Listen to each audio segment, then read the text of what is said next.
Everybody in? Yep. Okay. Welcome to the March 31st Scituate Conservation meeting. Just a couple quick things to read. This meeting is being held virtual as an alternate means of public access pursuant to Chapter 20 of the Acts of 2021, temporarily amending certain provisions of the open meeting law. You are hereby advised that this meeting and all communications during this meeting may be recorded by the town of Scituate in accordance with the open meeting law. And also, the town of Scituate has a commitment to equity, diversity, and inclusion. The Scituate Conservation Commission is committed to providing an environment of respect during our meetings. We ask all members to interact in a polite manner, even when there's disagreement. We value the participation of our community and want all participants, including marginalized and minoritized communities, to feel welcome and respected. And we ask our committee members and all that participate to commit to these standards and support and respect our community. Thank you. So that said, tonight we have four members who I'm sure can handle this well, but we have a lot on the agenda. So we're going to ask that things be kept to a minimum if possible. Also, real quick, we want to vote a couple of continuances just so that we don't have to backtrack on those. So the first one is 21 Central Ave, and they've already requested that that be continued. So if I could get a motion to continue 21 Central Ave slash 7 Marshfield Ave, and that wants to be continued To June to 2nd. June 2nd. I make a motion, we continue 21 Central Ave, 7 Marshfield Ave to June 2nd. That's Jen. The second, I'll second that. that's from Brendan. All in favor, Eric Yes. and Frank, yes. Thank you. And do we need to accept the agenda? Oh, yeah. Haha. Anybody, I make a motion, we accept the agenda as written. that's from Jen. And a second I'll second that. from Brendan, Eric Yes. and Frank, yes. Thanks for that, Jen. At the end of the meeting, if we have a couple of minutes, I'll just do a couple of quick reminders on some upcoming conservation things, but nothing critical. Okay, so we got a motion and a second on 21 Central Ave. Is that right? Yep. So all in favor, I think Eric Yes. and Frank, yes. And then the other one that's going to get continued, I believe, is Maple Street. Correct, 175 Maple Street, So I could get a motion to continue that to when, Jen? May 5th. I make a motion, we continue 175 Maple Street to May 5th. That's And Jen, a second from Brendan. I second that. All in favor, Eric Yes. and Frank, yes. Great. Thank you. Okay. We're on to 72 Vinyl Road. This is a Scituate Elementary School project. And who do we have on for that? Hi, this is Tom Hengelsberg, project manager with Doran Whittier Architects. Good evening. How are you all doing? Great, great. How about yourself? Great. So without any further ado, because I see you have a very long agenda, we'll just get right into this. What we have tonight is a presentation which is hoping to address the questions you all had last time about the project. If we can go to the next slide, please. Yeah, basically dealing, I think mostly dealing with site and civil infrastructure and planning and design and stormwater design, and then the erosion and sedimentation protection during construction. So that's really what we're talking about here tonight primarily. Next one. So I don't know if we all saw these last time. These are just some overall images of the project just to give everyone a flavor of the 3D visuals. This new school is going where the existing Flannery Field is. which is in the far part of this view here. And the old school, the existing school, is now where the parking lot and the long, skinny playground are. That's just kind of an orientation. Next. And then this is kind of a view down from the drop-off area in front of the school. The primary drop-off loop is on the right, and then on the left we have a pre-K drop-off area in front of the main entrance to the school, which is sort of in the center of the view there. Next. And then this is a view taken from Ann Vinyl Road, kind of looking at the south end of the school. And there's sort of another entrance there and a landscape feature. The parts of the site that you all were primarily interested in are the wetlands. You know, one of the wetlands is just off to the left in this slide, and the other one's kind of in the back of the site. Next. And then I believe we looked at this slide last time. These are the locations of the two wetlands. Again, in the green box, the northwest is the bordering wetland vegetated wetland, which is kind of connected into that complex. That's also part of the reserved land next door.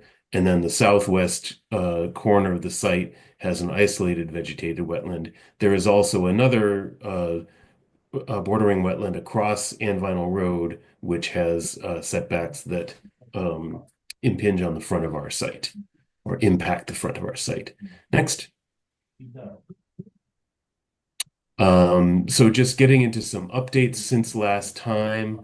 Really very little change in the planting plan. The only real changes were we moved a couple of three trees in the front of the site that are involved with the infiltration basin. You can see them down there, red circles.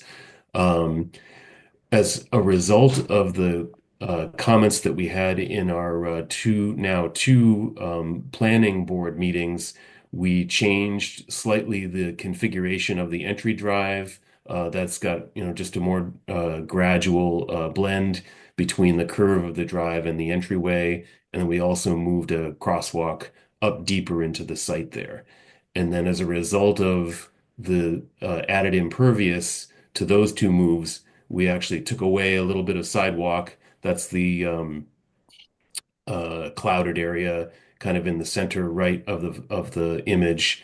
And then we added a little bit of a planting bed around the American flag in front of the school. So just trying to keep the balance very tight on the calculations for the impervious for the site. Next. Any questions on any of that? Pretty self-explanatory, I suppose. Okay, moving right on. Next. So now we get into stormwater design, and these are all slides that we have presented to the planning board, but we just wanted to give you all kind of a flavor of what we've been talking about with them. As I was just saying, the calculations for impervious surface on the site were very close, and that's something we've been watching very closely as we've been working on the stormwater design. And here we basically have kind of the division between roof area in red, obviously the pavement in the purple, and pervious areas in green. Next. And then the stormwater systems have been divided really into subsurface non-infiltrating systems, which are kind of that sickly pink color, subsurface infiltrating systems, which are the loud pink color, kind of the cyan or magenta color there. And then we have a surface infiltration basin down next to the road that's actually kind of tied into the southwest wetland. And that's in the kind of darker green. And then in the lighter green along the western edge of the site, we have a constructed gravel wetland, which is non-infiltrating. So the whole attitude in terms of stormwater has been an all of the above strategy of detention, infiltration on the underground, infiltration on the surface, and the gravel constructed wetlands. And then also very small in the scale of this, but also very important, there's water quality structures uh, associated with drainage in streets and so forth as well. Next. This slide is really kind of the same information, but overlaid on top of it to help folks understand how and why we arrived at the design that we did for stormwater. The the site is really divided on the right-hand side as kind of a cut area where we have to bring the level of the site down. There are some deeper cuts toward the southeast corner where that drive kind of goes around the gentle curve. Most of the cuts are not quite so deep as that. And then on the yellow side, the left side is fill. And again, the amount of fill is not very dramatic in most of the area outside of the building footprint. But because we've had to raise the floor elevation of the school up to meet that the area where the drop off is and get everything to work in terms of site accessibility, that finished floor level is kind of up in the air. It's a dozen feet or so above the level of the existing Flannery Field at some points. So what in terms of we have a high groundwater table here, high seasonal high groundwater level. And when we're cutting into the site, we're actually getting closer to that groundwater level. So we just don't have the depth to do infiltration with our stormwater systems. So the two magenta subsurface systems are infiltrating systems that are under the building. One is located in a courtyard, so it's technically outside the footprint. The other is under the gym, which is inside the footprint. Those are kind of double waterproofed and have significant overflow systems designed as part of them. So there's not danger of water getting into the building. And we'll talk more about that in successive slides. The two red lines that you see here are basically indicating section cuts that we're going to look at in the next slides. So move ahead, please. So this is a site cross section. The lower drawing is a cross section really through the entire site. So going from the east to the west, looking north. The upper drawing is basically just a making larger the inset of the left-hand side. So cutting through the building. And you can see that blue box is where the infiltration system is located in the exterior courtyard. So because the floor level is raised up, we have all of this space theoretically underneath the building where otherwise there would just be structural fill there. So we're displacing that fill with this, basically a service to the site stormwater system. Next. So this next drawing it's actually a long, skinny drawing that's broken in two, so we can see a little bit more of the detail.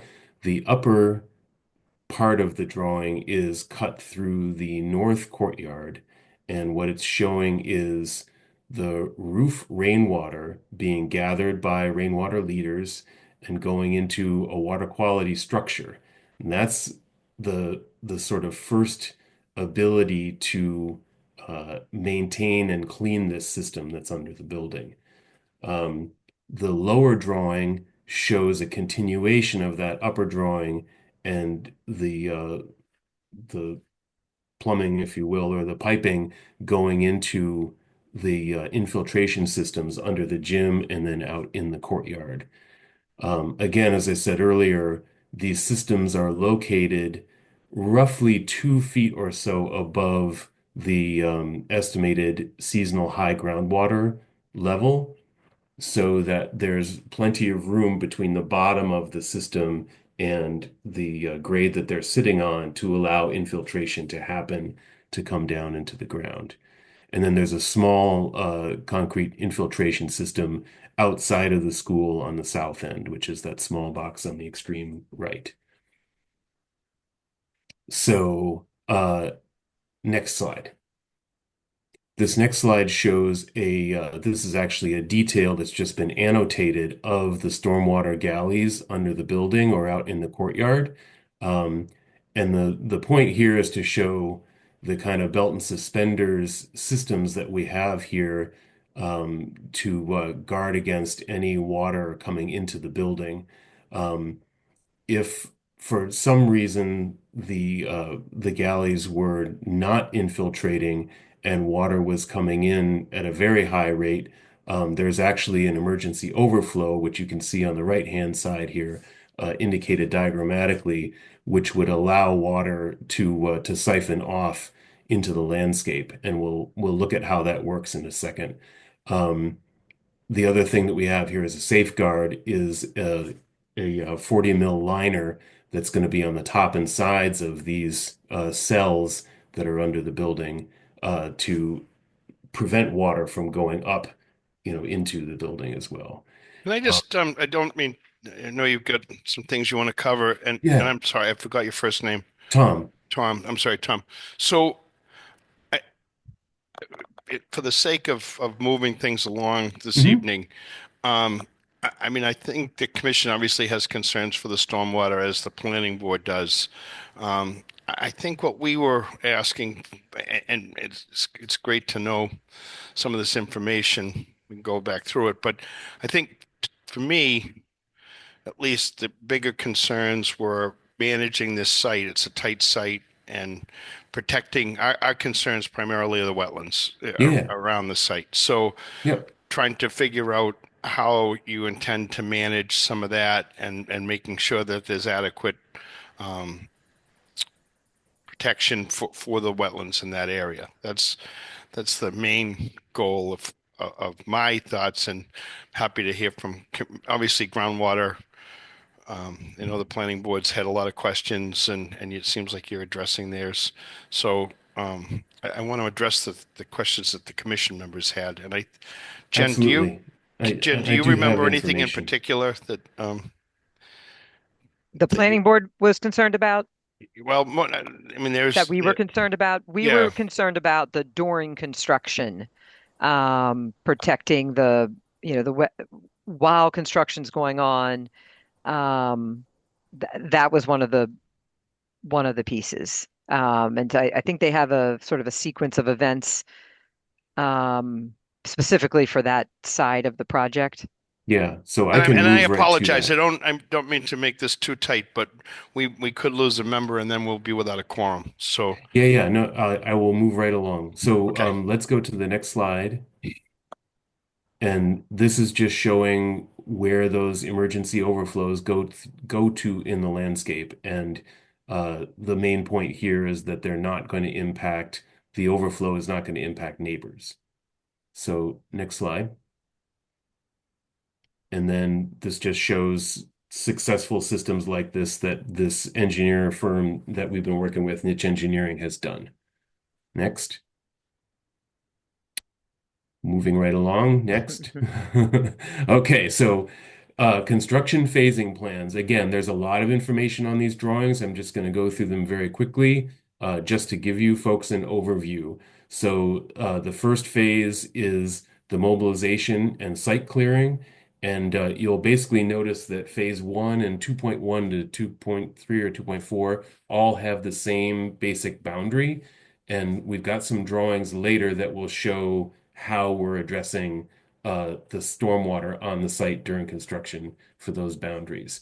So phase 1 mobilization clearing, phase 2.1 is new school site construction beginning. Next slide.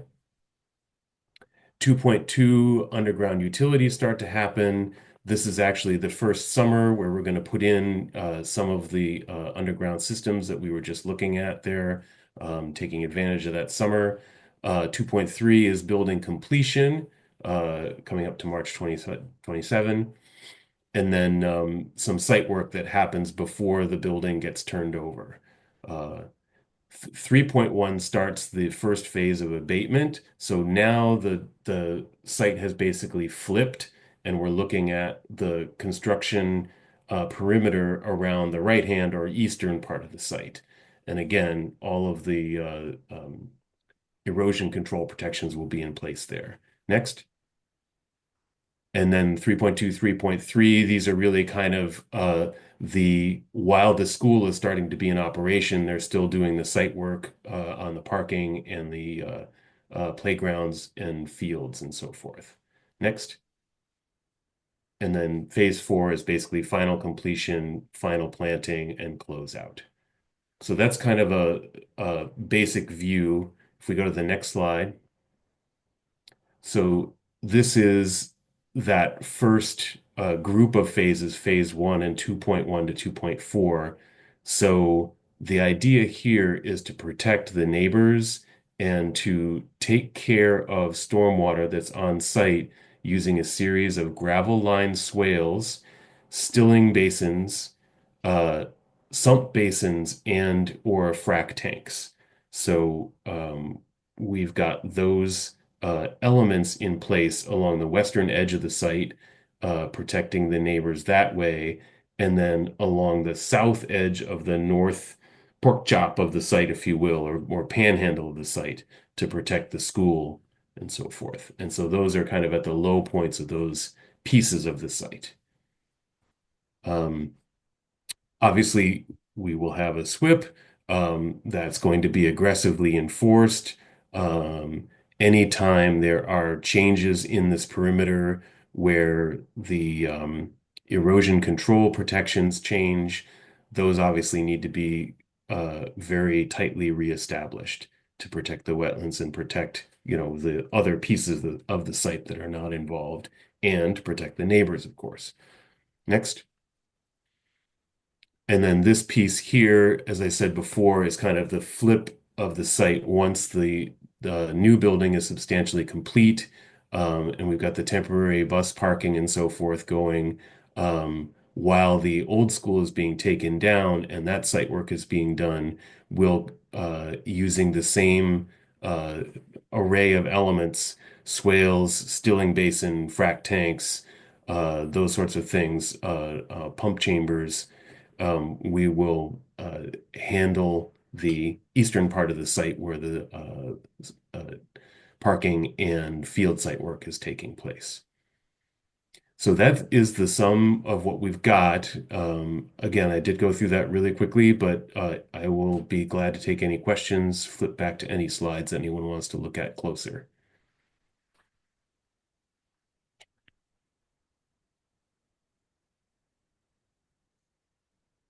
Frank, I think you're muted, but if there was any comments we wanted to share with him. Yep. Sorry. I was eating an apple. You didn't need to hear that. Otherwise, I think this goes to the planning board on April 24th. Do you have any questions or thoughts, Jen? Do you want to add to anything on this? I don't have any questions. Okay. I think a lot has been addressed in the stormwater as far as details of during construction and when it's done, maintaining all of this. Okay. Um, uh, Jen? No, I I'm don't good think for right now. I think we still got a little ways to go on this, but Yeah. okay. Brendan? No, I don't have any questions right now. Thanks. Okay. Eric? Thanks. Okay. Do we have anybody in the audience? Okay. Tom, just a couple of quick ones. Mhm. Maybe we can address them. I think we're going to continue this again, I guess, because you're still working with the planning board. That's correct. Yep. Okay. So, um, just in the during the sequence of all of these, who who will be overseeing this for the commission or the planning board? If this was a private site, we'd have a third party or somebody reviewing the project for us. I'm not sure how that's working with this project. Jen, do you have any idea, or do you know how that gets handled? Um, A third party while the construction's going on? Yeah, so like when we had Toll Brothers or whatever, we had I think Horsley Witten was our person to keep an eye on erosion control, a bunch of things like that. I'm assuming that the town has some sort of project manager representing them. Is that the person that will be overseeing? Um, I will ask. I so hadn't Don asked Don about Walter that. has his hand up. Maybe he can answer that question. Yes. Thank you, Frank. Hi, Thank you. everyone. Good evening. Don Walter, principal with Dorn Whittier. And actually, there is Vertex is the owner's project manager representing the town on this project. Okay. So they will have, anytime any construction is going on, they will have site representation um, there uh, on the site. So they're there as the town's eyes and ears, right? And of course, we're there on a weekly basis too, but obviously we're not overseeing the daily activities as Vertex would be. Okay. Um, and then Tom, just because we've had experience with sites like this and the slope and issues, to me this project could have impacts to the folks on Vinyl Ave below the school. It could also head towards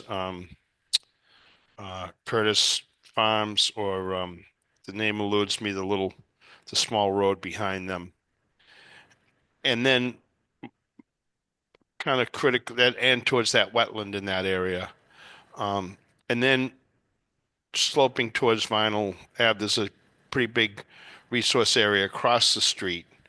Um, and to your point, when there's problems and things overflow. So just in looking at that, if we could make sure that that's thought through, um, so that measures are in place to contain things. We know that when everything gets ripped apart, it's a lot more critical. Just to Yeah. be sure that that's been thought through and addressed.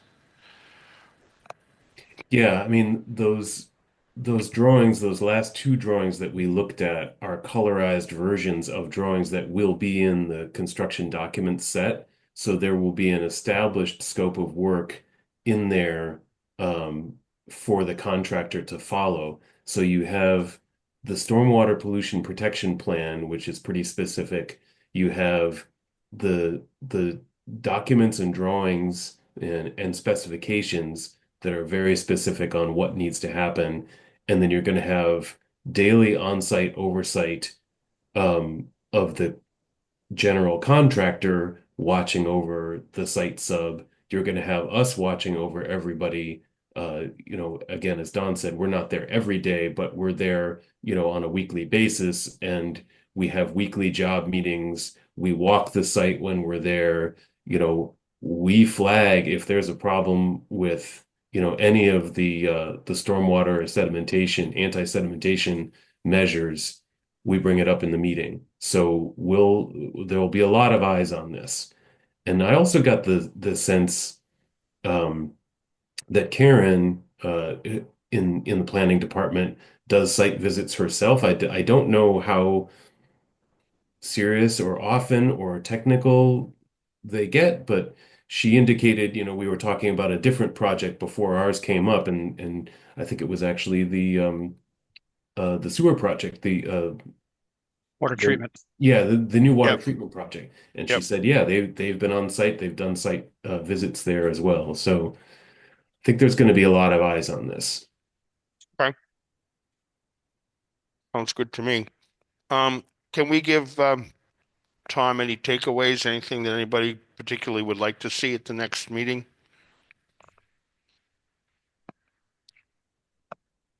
Any members, anything that you didn't see that I know it was quick, but um, and if Nothing not, for right now. okay. Brendan or Eric? No, I don't have anything. Okay. All right, At and the moment, you know. all right, if something comes up or something catches you, we can let Jen or Josh know and they can forward it as well. Okay. Okay, perfect. Thank you, Tom. What do you think what's your time frame like, Tom? Yeah, so we have a little bit of cleanup work, administrative cleanup work to just make sure that all of the questions that were asked in planning are addressed on the drawings. And I think most of them have been already, and they already have the latest of each of the drawings. But I'm going to go through in the next week and a half or 2 weeks and just make sure everything is buttoned up. And then I will give them a record set, and I will copy you all with a record set of all the latest and greatest drawings. Great. Okay. So time, what do you think? When? May I'm 5th? sorry, you talking about For our when we? to continue this to the next hearing. I think Jen was saying the next one after the 24th is May 5th. Is May that right? 5th, Yep. Yeah, correct. yeah. So that I think that's what we'll do. And that'll work in terms of your trying to get things moved along. Yeah, I mean, we just have to have the permits in hand, obviously, before we go out to bid, and Right. that's June time, late June time frame. Okay. Yeah. All right. So I'll take a motion to continue this to May 5th. Jen, Brendan, or Eric? I make a motion, we continue 72 and Vinyl Road to May 5th. Jen, do I have a second? I'll second that. Brendan, all in favor. Eric? Yes. And Frank, yes. Great. Tom, thanks so much. Sorry to make it so quick. No, I understood that you were under a lot of pressure here, so no sweat. Thank you all for your time. Appreciate it. Looking good. Yep. Thank you. Thanks. Thank you, everyone. Good night. Cole Parkway Seawall, DEP. We have Town of Scituate. And I got to open this one, right? Yes. Okay.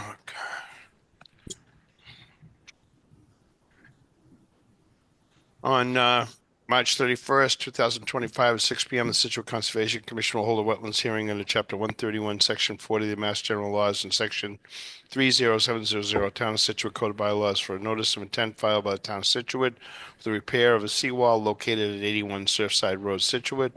Abutters and other interested parties are invited to attend. Information to access the meeting is available on the agenda posted on the website. Okay.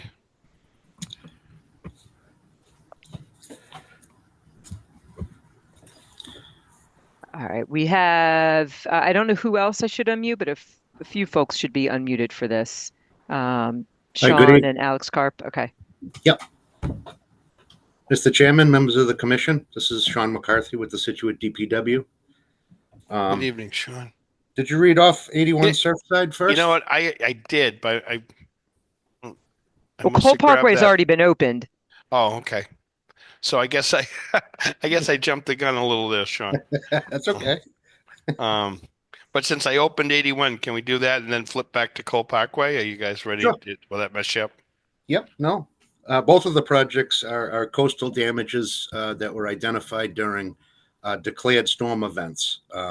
So the work to make repairs to these are 75% reimbursable through FEMA.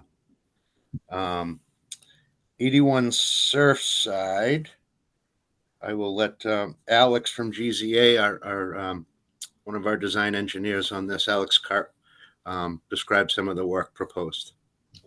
Good evening. I'm Alex Karp from GZA, 144 Elm Street, Amesbury, Massachusetts.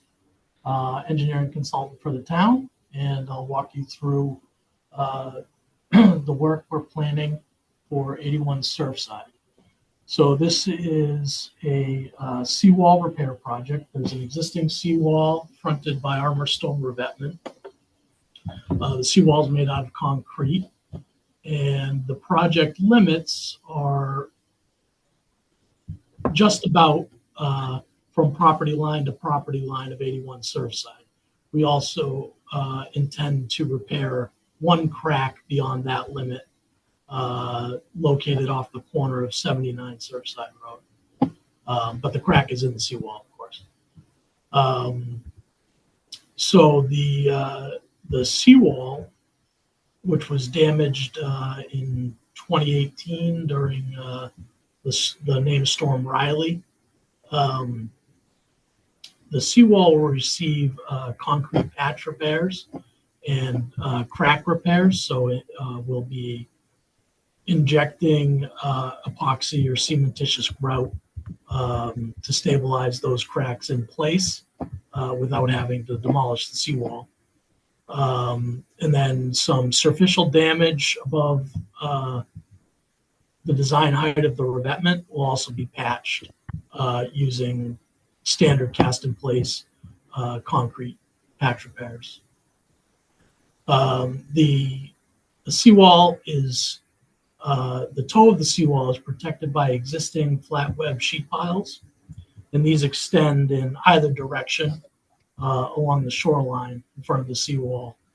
When we inspected this, we saw the sheet piles are heavily deteriorated and damaged, and there are substantial voids located under the footing. So as part of this work, if you want to scroll down to the proposed drawing, it might be easier to follow.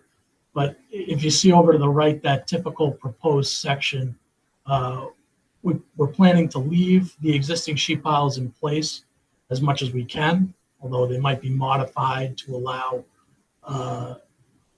installation of the concrete infill. So we'll be installing a new line of sheet piles to mirror the existing sheet piles about 1 foot offset seaward of that. And this will allow us to gravity feed concrete infill to repair the toe to repair some superficial damage on the concrete, on the face of the concrete seawall above the footing, also repair some damage to the footing, and importantly, to infill any voids that are located under that footing.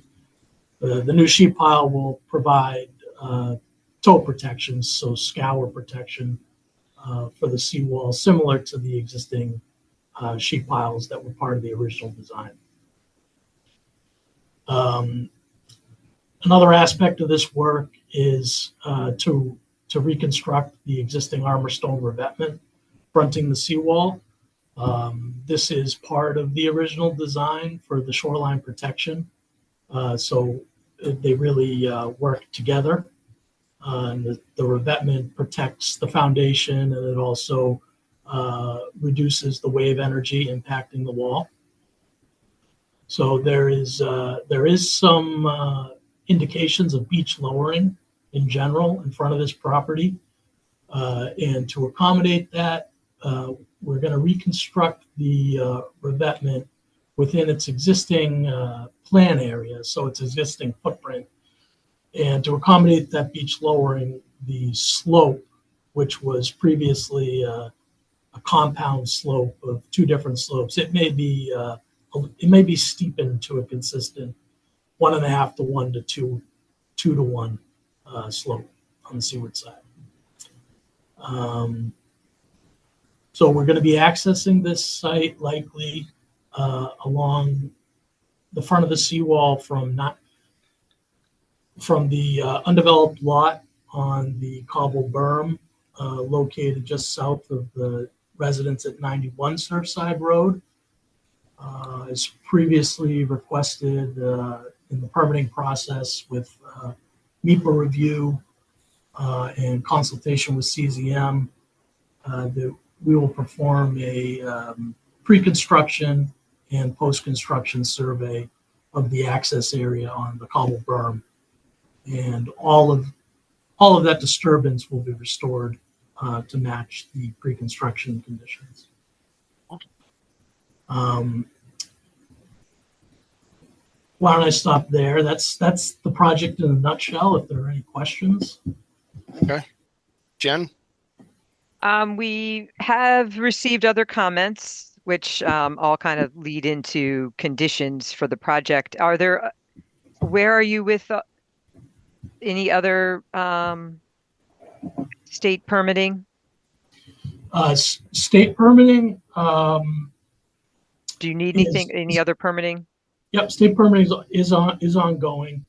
So the request for minor modification, Chapter 91, is pending. And the consultation with 401 Water Quality is ongoing.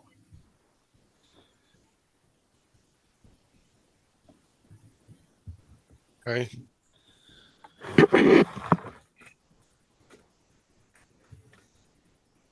Anything else, Jen? No, they talked about how they were going to access the site.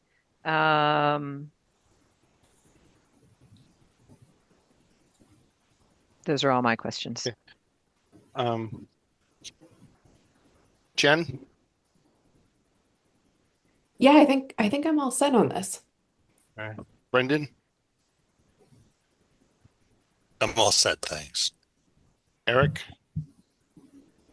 I'm just wondering two things, I suppose. First, is there any impact to the adjacent timber deck at 79 through this process? That's the first question. And then the second question, just as it relates to the tides, this site obviously has, high tide impact regularly. So how does that impact the work on some of the crack repairs, specifically as it relates to some of the footing and concrete work subgrade? Okay. So the first question about the deck at 79 Surfside Road, we intend to avoid impacting that deck at all. So we're going to do our best not to touch it. But of course, if there are any damages, the contractor will be responsible for making that property owner whole, repairing that work in kind.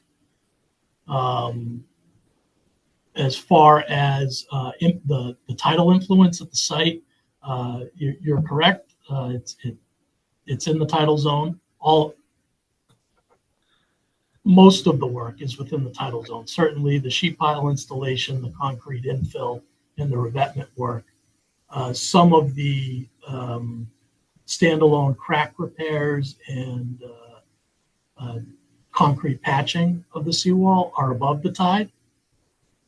And theoretically, that work that's not impacted by the tide could be performed whenever weather is permitting. Any work requiring equipment access or disturbance below the high tide line or wherever the water is on any particular day is going to have to accommodate the tide. So there will be no excavation through water. All the work will be performed in the dry during favorable periods of tide. Thank you. And just, sorry, one other thing, just with the equipment work, I'm presuming that there's going to have to be some sort of a staging area for that equipment. I'm sorry if I missed it on some of the sheets, if you had indicated where that staging area may be. So currently, we anticipate either staging the equipment in the upland area of the site of 81 Surfside, or at the southern end on the pavement of 81 Surfside. And so basically equipment, when not in use during periods of low tide, will be staged in such a way so it's not at risk of being flooded or releasing into any of the water bodies there. Right.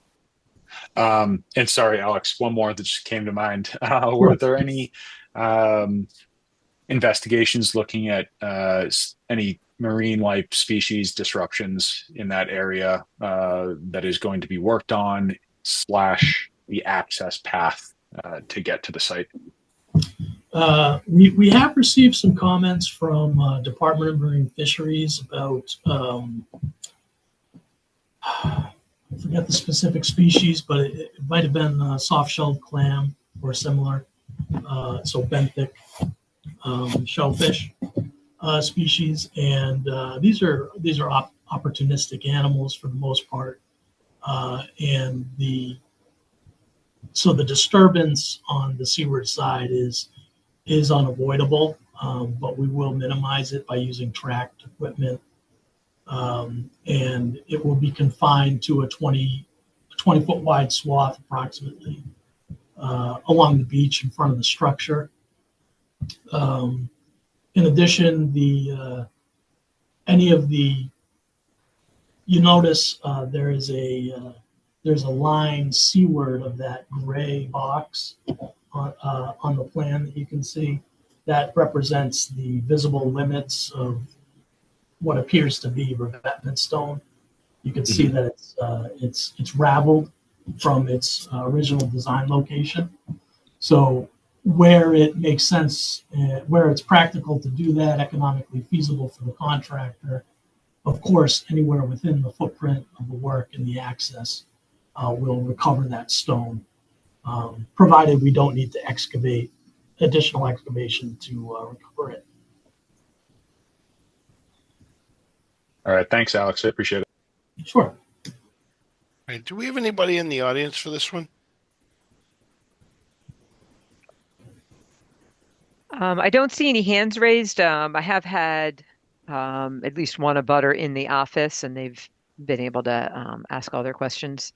But I don't see anybody else with a hand raised. So is this something that we want to continue till it gets past some of the other, or do we? I think that they've received their comments about what they need to do, and they're waiting on us before they go through. Okay. Just the only question I had then was, is there any idea yet on timing? So in terms of timing, it's dependent on several factors, including finding a contractor to do this work, completing the permitting process. For federal funding requirements, we need to have all permits in hand. So understanding all of that, it's likely going to be a late fall, winter, spring, early spring construction period. The specific timing of that we haven't established yet, but certainly any time of year restrictions, we would be working around those. Sure. And it's subject to approval of the town too. Right. Okay. Thank you. I'd take a motion on this. I make a motion we Close. close 81 Surfside. Okay, that's Jen. A second. I would second that. Brendan, all in favor? Eric? Yes. And Frank, yes. Great, thank you. All right. So now we go back to Cole Parkway. Sean. Thank you, Mr. Chairman. We'll get there. No, that's okay. These were also damages received during a declared storm event, although there's a lot of studies and different types of projects going on involving Cole Parkway. So in order to keep things moving on this without major cost impacts, yet make the repairs so that any further damages can be reimbursed without work being done. They'll consider you would have ignored it, and then they won't cover future damages. So most of this work will take place, or all of it will take place in the dry. There'll be no equipment on the beach, and I'll let Alex describe some of the repairs. Thanks, Sean. Alex Karp again from GZA 144 Elm Street, Amesbury, Mass. So Cole Parkway, as most of you are familiar with, it is located downtown Scituate on Scituate Harbor, and it is just north of the mouth of Scituate Brook. Our project is focused on approximately 760 linear feet of the easterly facing and southerly facing existing concrete seawall that fronts the harbor. This seawall is it's constructed primarily of precast concrete seawall units, each about 7 feet long. The width varies up to 5 feet on the unit, and they're all about 5 feet high. You can see on that typical seawall repair section in the bottom left that the seawall itself, those precast concrete units are founded on top of an existing man-made stone mound or revetment, which extends waterward from the toe of the seawall into the harbor. And I think for the most part that's extending below mean low water. But the important part of that is that this work is going to be accomplished entirely from the upland area of the site, so above the seawall in the park area. The heavy equipment anyway will be located in that area, and then the fine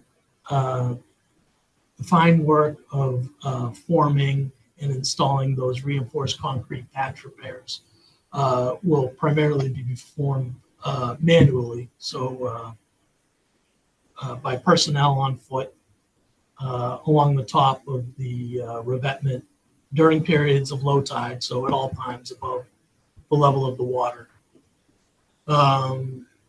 There is, as part of this work, there is some removal of existing damaged and deteriorating concrete. That involves both the mud slab that's underlying the existing seawall, the precast unit of the seawall, and the toe of the seawall itself. And that typical repair section is generally representative of the damage that we've observed out there. The repair will, so the way that the project, the funding worked, this was a partial repair project. So rather than removing and replacing the entire seawall or removing and replacing individual units, our intent is to restore the pre-disaster design geometry with the precast units remaining in place and effectively minimizing the disturbance that would be associated with a more invasive type of repair. In addition, there are two other things I want to touch on. We'll be performing some limited crack repairs, primarily along the top surface of the seawall. So these are generally above the tide. And also 3 of the existing seawall units at the southern end near the paved boat ramp are displaced, and we'll be resetting those back to their original design alignment. And I think that's I've covered most of the project. Staging. So equipment will be located primarily in the paved or unpaved areas of the park immediately adjacent to the wall. And we'll be minimizing disturbance to those vegetated areas, protecting existing site features that aren't scheduled for improvement. And of course, restoration in kind of any damage that occurs in that area.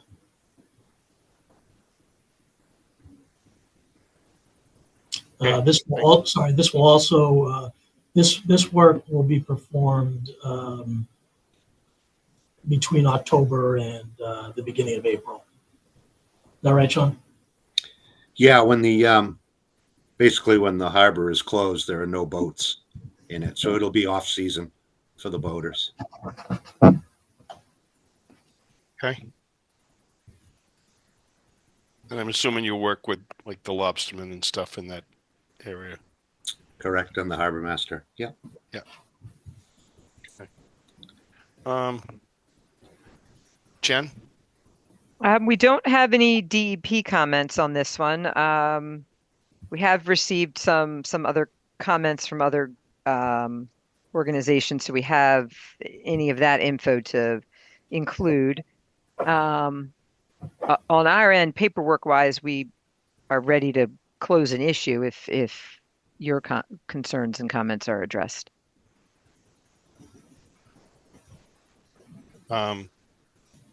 Jen or Brendan? Yeah, I don't have any questions on this one either. Okay. Eric? Just so I understand completely, I think I do. But the only things that will be lifted slash removed and reset are the revetment stone, right? Is a very is a limited location at the north end near the Harbor Masters building, where as it's really as needed, because some of that revetment stone is relatively high relative to the typical seawall repair section you see there. Yep. And those will be strategically and minimally adjusted during the work to provide access. And then over at the other end of the project, down at the southern end, those existing precast seawall units will be, they're generally all waterwork of their original design alignment. If you zoom one in on the on sheet 2 down in that area, you'll be able to get a sense of how they're located. And I think the application included some pictures. Yeah, it's the three that are adjacent to the boat ramp, correct? Those ones have the okay. Yeah. They're sort of all still on the revetment and mostly on whatever remains of that mud slab in that area. Excellent. Well, thank you. Sure. Okay, thank you. So, Sean, this sounds like it's something you need to. You're not going to really put this into effect right away. Trying to just get permitting. So, Yeah, I mean, some of them, I think we did receive comment that like the 401 quality, if I'm not mistaken, Alex was not required. Yeah, we did get a determination from them on that. 401 water quality is not required. And currently the only permitting remaining besides wetlands is we submitted a PCN under the new Mass GPs for this project. So that's in parallel. So a general permit filing for an existing structure with an existing license, making repairs to it without changing any of the footprint. Yes, we did receive a minor project modification from Chapter 91. Frank, I think you're muted.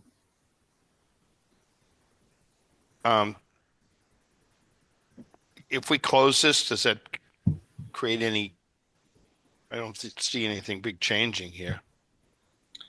No, in terms of the work that's proposed, no. No, it'll Okay. allow us to go into final design for a bid package, so that we can start getting this ready to put out to bid as soon as all the permits are in hand. Yep. Sure. Okay. Well, I'd take a motion to close. I make a motion, we close Cole Parkway seawall project. Jan, do I have a second? And you can issue if you want. Oh, Close I and make a issue. motion, we close and issue the Cole Parkway seawall project. Okay. And I second that motion. Brendan, all in favor? Eric Yes.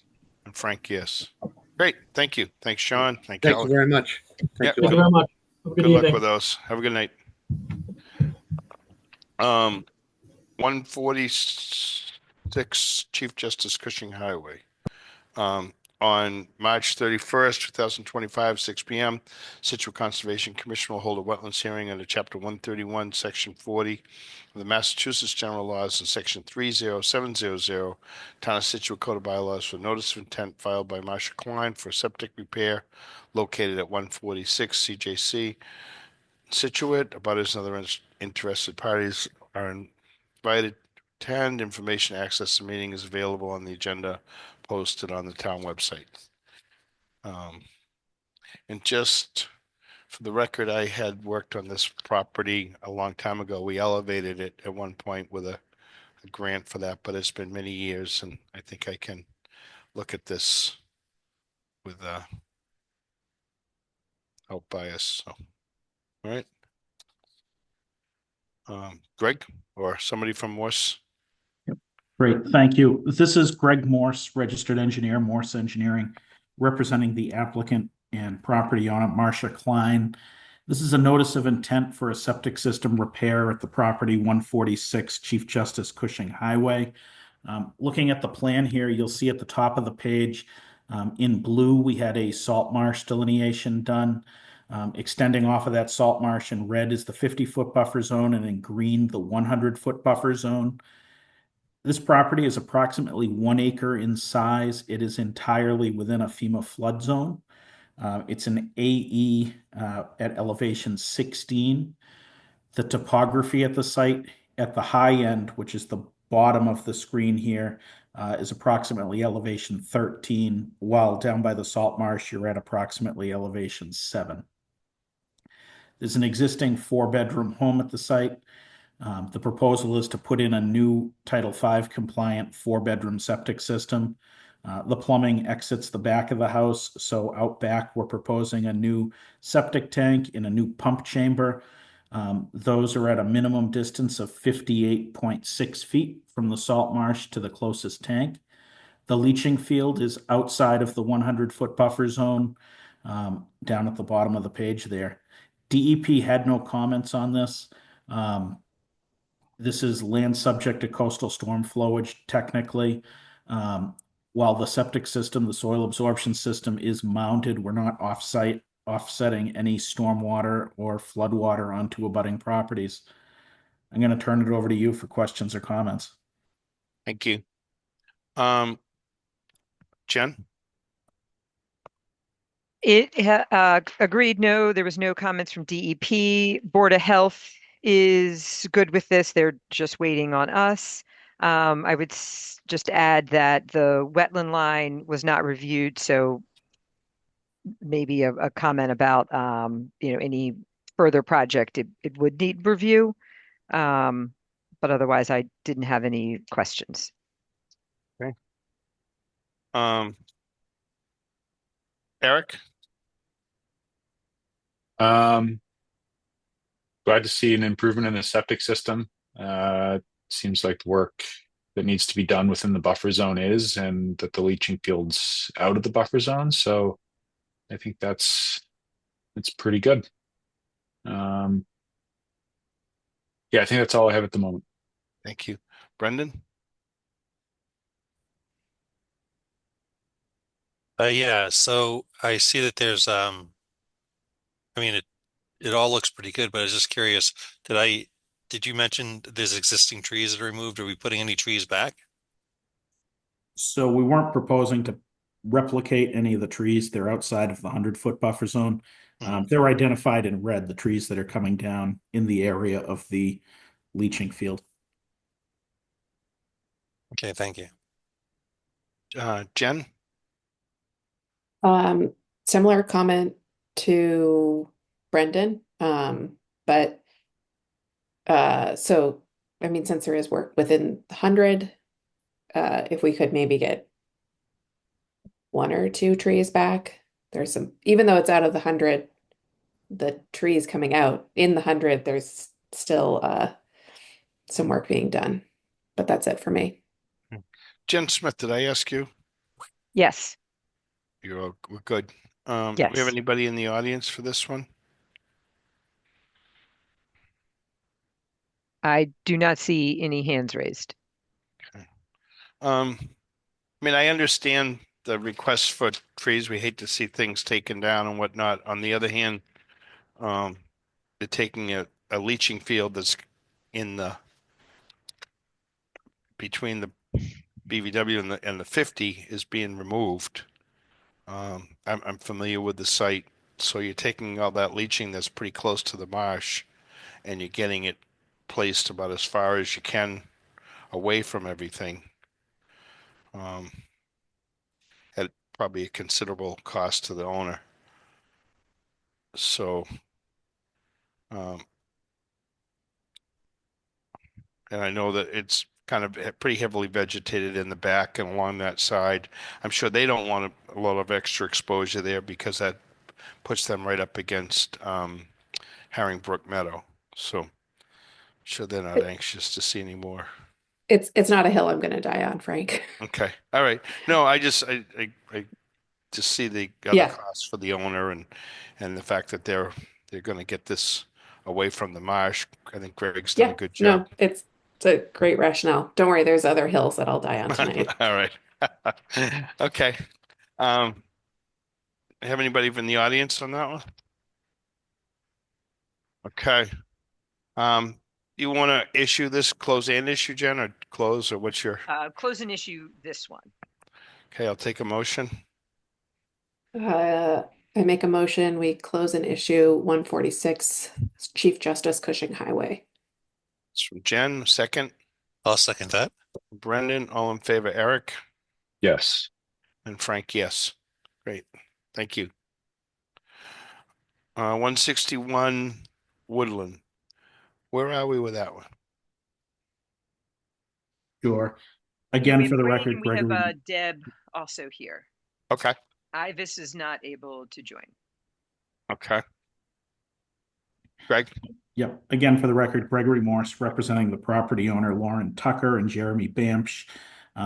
This is a continued notice of intent hearing for a single-family home and a stormwater permit at 61 Woodland Road. The commission had hired Steve Ivis to review the wetland crossing. The commission hired Merrill Engineering to review the stormwater aspect of this site. At the last meeting, I had presented the plan revisions that we had made, which were adding plantings to the grass depression area, adding markers along the 50-foot no disturb buffer zone to the wetland, and upgrades that we had proposed to the wetland crossing.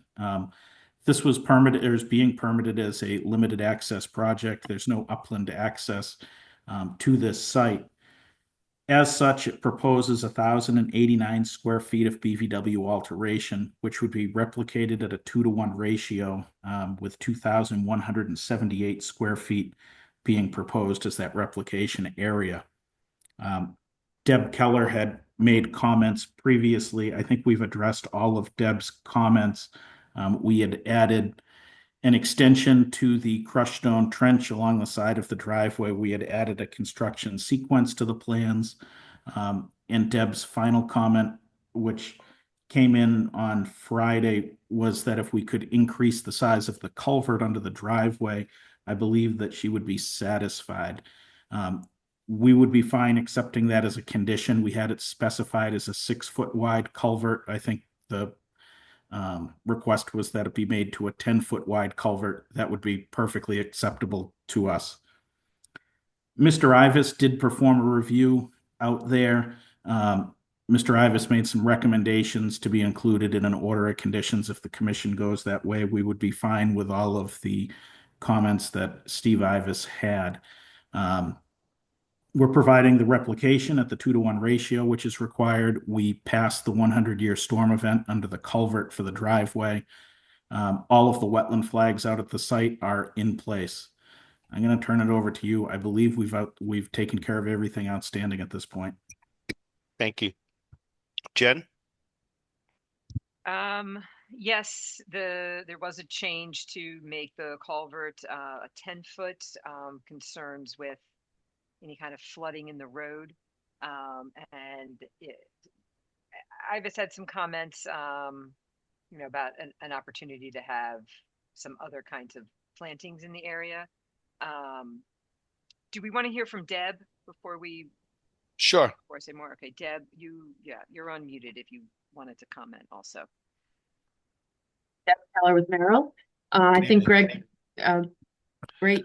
Greg did a great job summarizing the last comment, and I don't believe that they have revised the plan, but asked if it could be a condition to note that the crossings would be expanded or extended to 10 feet wide. And as mentioned, that would allow Morse ran the numbers for me, and I believe we have them on file, would allow the 100-year to flow underneath not only the driveway, but ensure that the 100-year would stay on property and not flow towards Woodland Road as the next low spot on both of these properties. And as all my other comments were addressed through the plans and supplemented documentation. Okay. Thank you.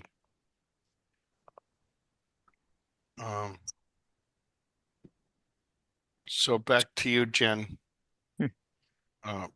Smith, we missing anything on this now?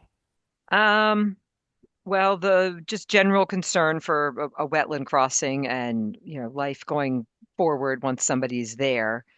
It's certainly wet along the road where that BVW is. I'm not sure if anybody's been able to go out there the last couple of weeks and see it. So part of that concern is making sure this is constructed correctly, keep everything connected, and once people, assuming you issue permits for something for this crossing, that it's something that's appropriately maintained and Right. that it works so that, they're not flooding onto the street, not flooding over the driveway, and not going back into their house or, into the towards the house.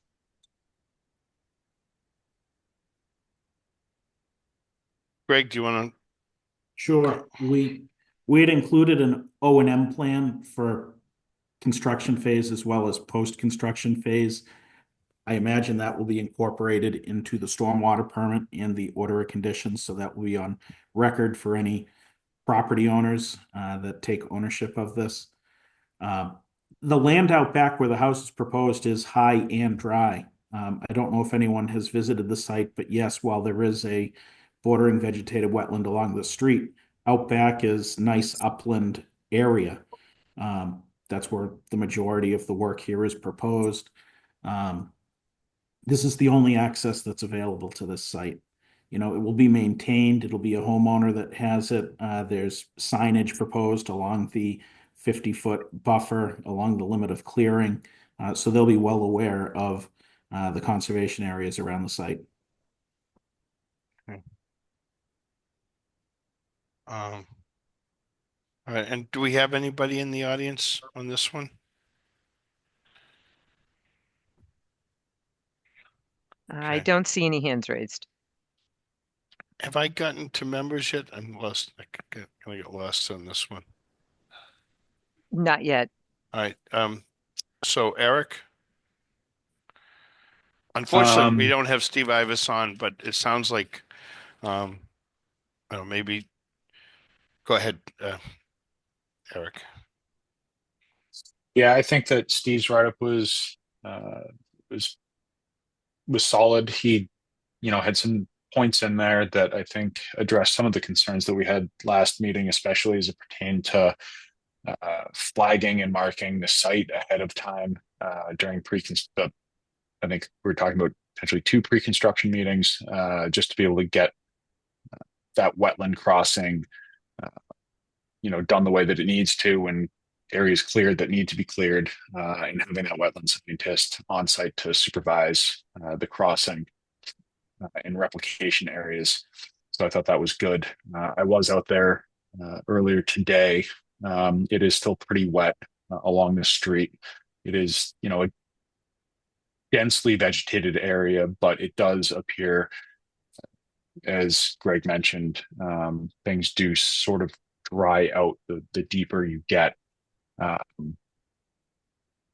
So yeah, some of the points that he made, other than the wetland scientist being on site, the organic layer testing for the replication area, invasive species management is always something that is important, especially with a disturbed site that's in an existing wooded area, just to make sure that we're not introducing something or proliferating something that's already there, uh, into the adjacent resource areas, uh, along with some of the stormwater conditions and monitoring reports that Steve mentioned. I thought were all pretty good, and also appreciate the addition of the 10-foot wide culvert just to ensure that in the 100-year we have adequate flow from one side to the other.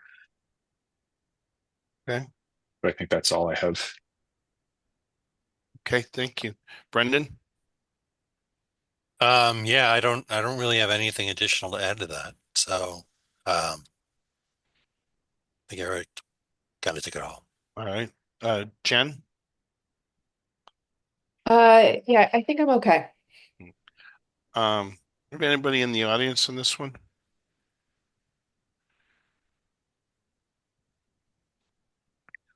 Okay.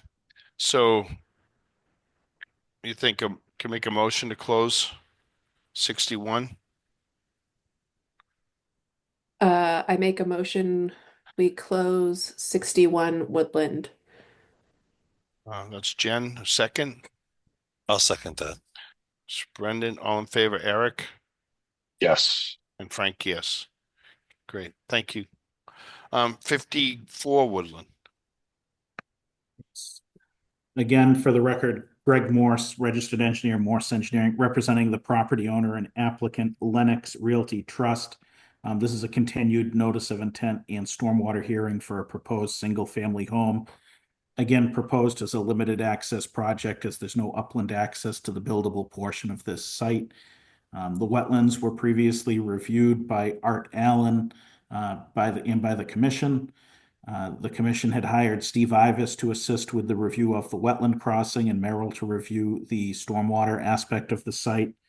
We had addressed Merrill's outstanding comments at the last meeting. Mr. Ivis submitted his letter.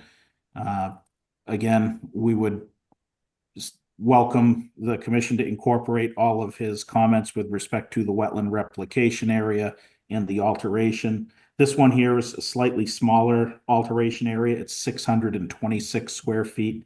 The replication is at a 2-to-1 ratio, so it's 1,252 square feet. Also, along the 50-foot buffer, we have the no disturb conservation markers.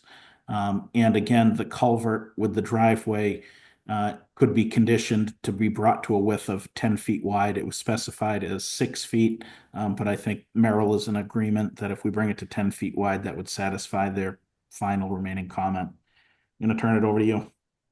Okay. Okay. And so Jen Smith, Deb was on this one as well. If she's still on the call, do we want to hear anything? Yes. I'm still here, Frank. Thank you. Great. Thank you. I concur with what Greg said. They have addressed all my stormwater comments, and I agree. I think we mutually agree that a 10-foot wide crossing here, as the previous property as well, would be a benefit to ensure that all stormwater flows through the culvert and not in over the driveway or into Woodland Road. So, Okay. Thank you. And you're I know welcome. there's been back and forth on this quite a bit, and appreciate your review. So Jen Smith, you want to make any other comments or? Same as the other one. Probably, good number of conditions specific to the wetland crossing and the replication area for those being conditioned.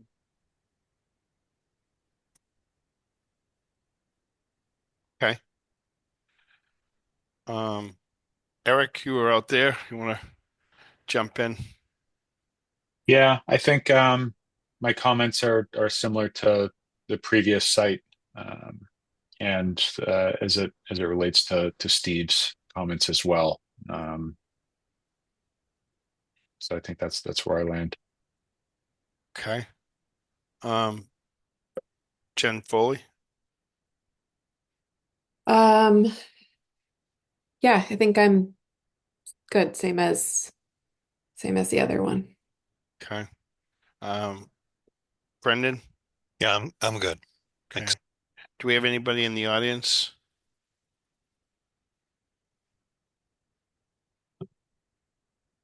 Okay. Um, all right. I don't think I have any more on that either.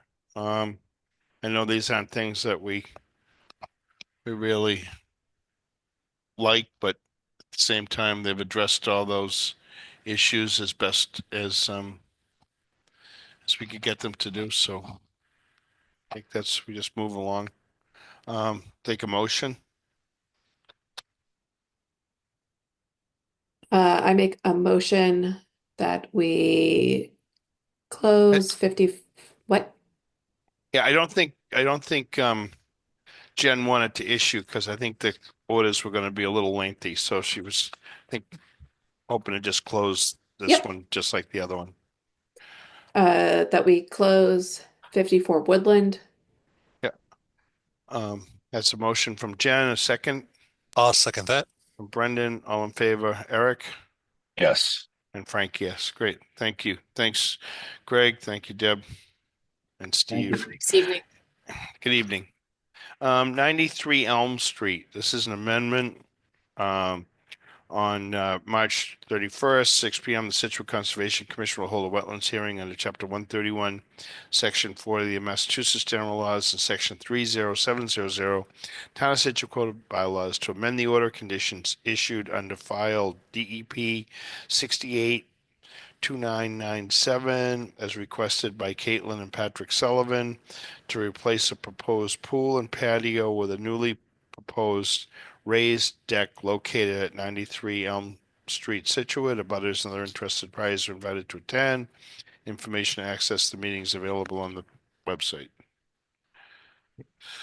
Thank you. Thank you. For the record, Gregory Morse, registered engineer, Morse Engineering, representing the property owner, Pat Sullivan, at 93 Elm Street, also known as Lot 6 on Elm Street. We had previously permitted construction of a single-family home on this property for the former owner, the Coonahans. That project was approved. Mr. Sullivan has since purchased the property and made some slight alterations to the site. The overall intent of the project is the same, to construct a single-family home. The dimensions of the home have varied slightly from what the Coonahans had proposed, but the largest change is the original approved plans had a pool in the backyard. Mr. Sullivan is not proposing a pool, he's proposing it as lawn surface. The limit of work is identical to the approved plans. All of the work is outside of the 50-foot no disturb buffer. The erosion controls are essentially the same around the limit of work. In the stormwater, there's slightly less impervious land surface because of the reduction of the pool area with this proposal. We thought it was worthy of an amendment, hence the filing. I'm going to turn it over to you. Jen? The planning board reviewed also their stormwater reviewer commented it was good with the plans. I think we're probably happy to see a deck instead of a pool. A little bit of a change in the limit of work. And then this plan compared to what we maybe talked about briefly at the last meeting, I think the only thing that really changed is the utilities back under the driveway. Otherwise, the Board of Health is good also with it. Okay. Um,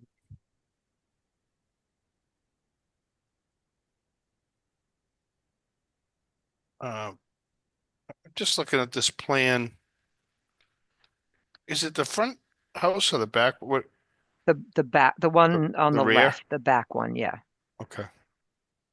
Um, so circle back to about Brendan.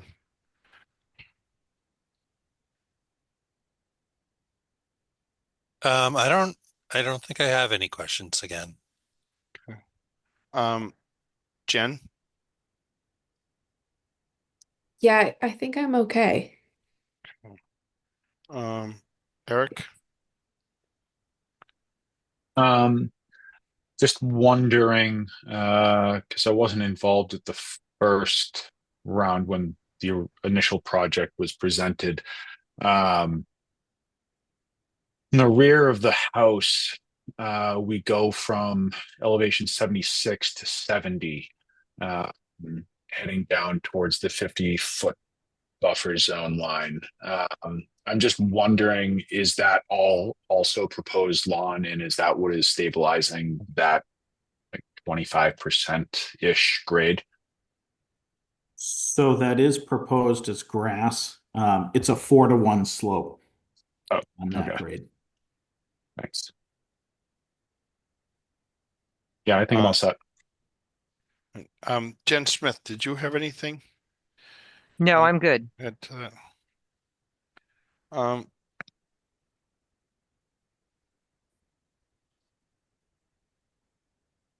Greg, were there any plantings or anything proposed on those sites?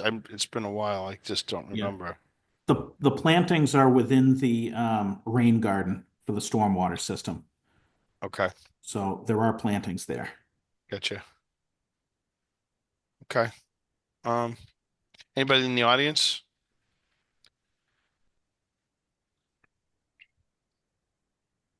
Okay. Um, so we can on this one, the motion would be to approve the amendment. That'll work. Okay, do we have a motion for that? Uh, I make a motion, we approve the amendment for 93 Elm Street. And that's Jen. Or a second? I'll second that, That's Brendan. Brendan. All in favor, Eric Yes. and Frank, yes. Okay. Thank you, Greg. Thank you. 75 Maple Street. So One- I 175. mean 175, sorry. So I got to open this, but then we're just going to continue it. Is that Correct. right? Okay.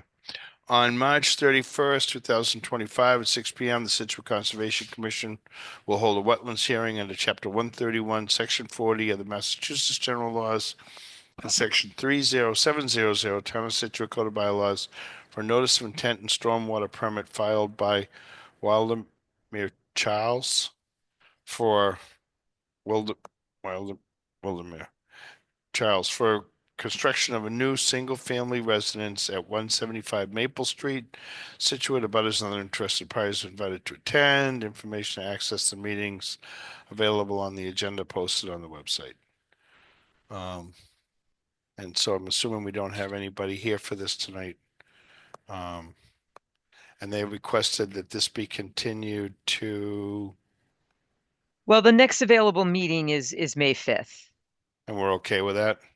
I think that gives enough time for some the back and forth. Okay. So we'll take a motion.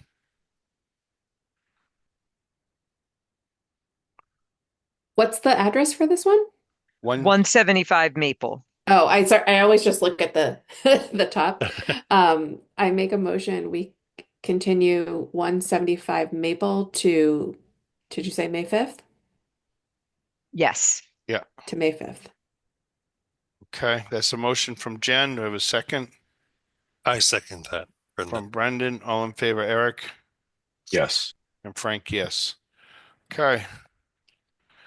We are on to 175 Edward Foster Road on 185. 185. Wow, I'm really not doing well with that. On March 31st at 6 p.m., the Situate Conservation Commission will hold a wetlands hearing under Chapter 131, Section 40 of the Massachusetts General Laws and Section 30700 Town of Situate Code of Bylaws, with notice of intent filed by Anne Marie Udon for construction of a deck located at 85 Edward Foster Road, Scituate. Abutters and other interested parties are invited to attend. Information to access the meeting is available on the agenda posts on the website. And we have Rick Grady from Grady Consulting, and anybody else who needs to be unmuted, please let me know. Yes, Adam Brodsky is in attendance as well. Okay. Brian Frazier, the landscape designer, and the applicants. Okay. Hi. And it looks like we might have a different plan up here. I think what's up is 107. If we could Oh, switch to 185. Yep. Jesus. And then do you want us to scroll down to the second page? Either one's fine. Okay. All set? Yep. All right. Thank you, Rick Grady from Grady Consulting. This is an existing home at 185 Edward Foster Road.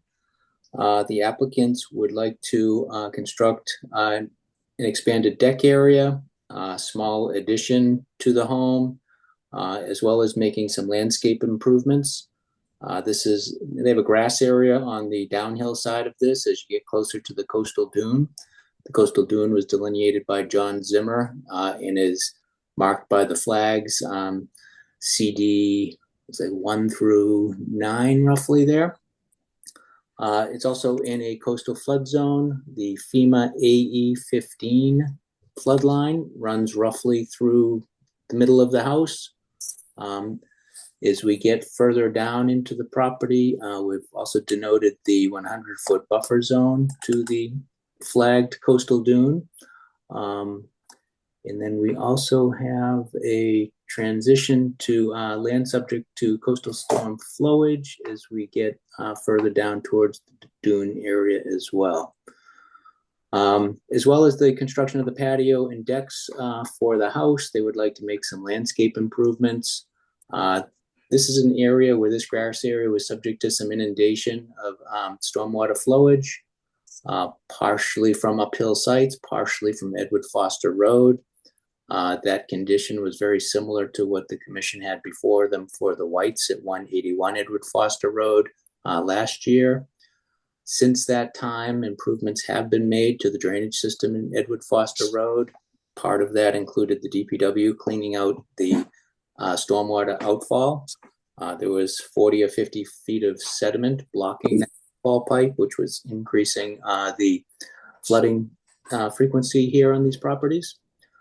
So they'd like to raise the backyard slightly. They'd like to connect the roof drains into a subsurface infiltration system as shown on the plan.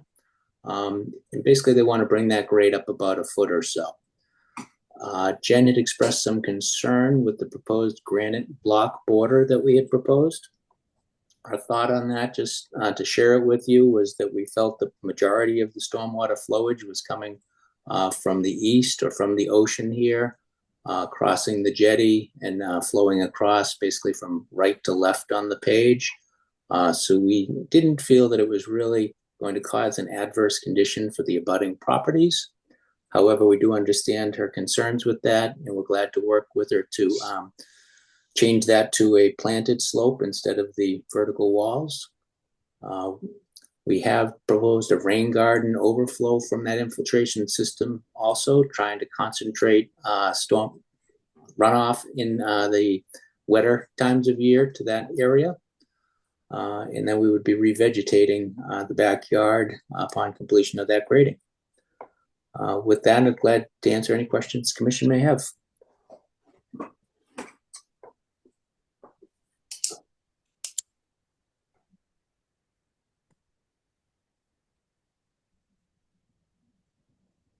Frank, I think you're muted. I was thinking I got connected. No.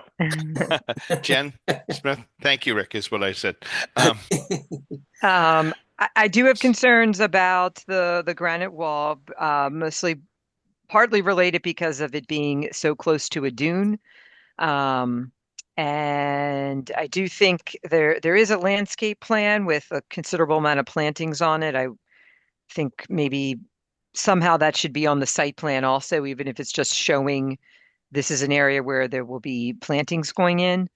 Um, I had received a proposal for a peer review um, in the idea of wanting to confirm that we have the resource line correct. Is that the dune line, or is the dune line farther up on the property? Anything else to consider, but it would be good to work on an alternate plan without the granite, I don't know, wall, curb, whatever. And it not to take away from all the other work going on up by the house. I do think there's some patio work going on there as well. Yeah, the delineation, both this site and the White site, last year were both delineated by John Zimmer. The edge of the coastal dune here is coincidental with what we had on the White's property as well. It's basically an extension of that. Art had done a review of that at the time, so we'd like the commission to consider that. Where we don't think that the peer review is necessary, so we just request the commission keep that in mind. Okay, thank you. Um,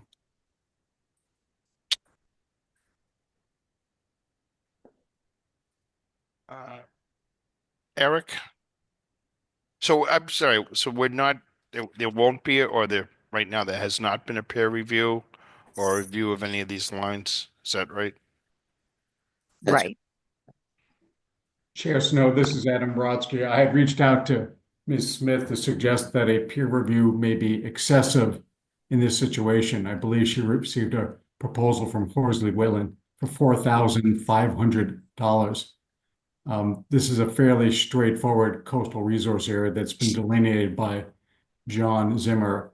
And as Rick has said, Art Allen had looked at the extension of this dune further to the west. So we really didn't think it was necessary given the project, and particularly since we're willing to remove the proposed landscaping walls and naturally slope that downward. See. Hmm. I should also note that this project is much smaller, at least with respect to the stormwater management, than the project at 181, with fewer impacts. Okay, thank you. Um, Eric, you want to start with this? We'll work our way through. Yeah, this dune is continuing to raise its head, I feel like. Yeah, I think that I am definitely of the mind that a planted slope rather than the proposed granite uh, wall is something that is important, um, especially given the coastal resource area that it's in, um, even if it is within just the buffer. Um, I think that I'm curious about so there's two, right? There's the block border and the wall. Um, is the border itself elevated and retaining, or is so I guess I just would like some clarification on that portion of the landscape features that are being presented. Yes, that is elevated and retaining approximately 15 inches in height. So it's a very small area. We should be able to transition that down with plantings quite easily. And would that be if going in that direction, would that be planted with similar species as the rain garden or more in some of the landscape features closer to the house? We can look at both of those.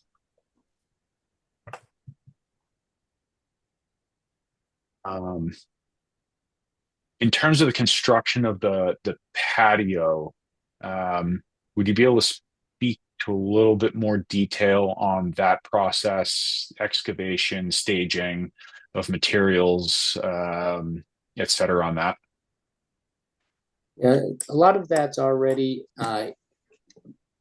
constructed. They are reconstructing it. It is elevated. Access would be directly from Edward Foster Road. So we're in close proximity to Edward Foster Road to the west of the right-hand side of the page there. There really wouldn't be any necessity to stockpile any materials, maybe a small bit of excavation for the footings and the foundation. We'll be glad to do erosion control around any of those smaller piles that they need to do. And then would there be excavation also with the area that is surrounding the steps around elevation 10? Just going to zoom in on my screen here so I can see it a little better.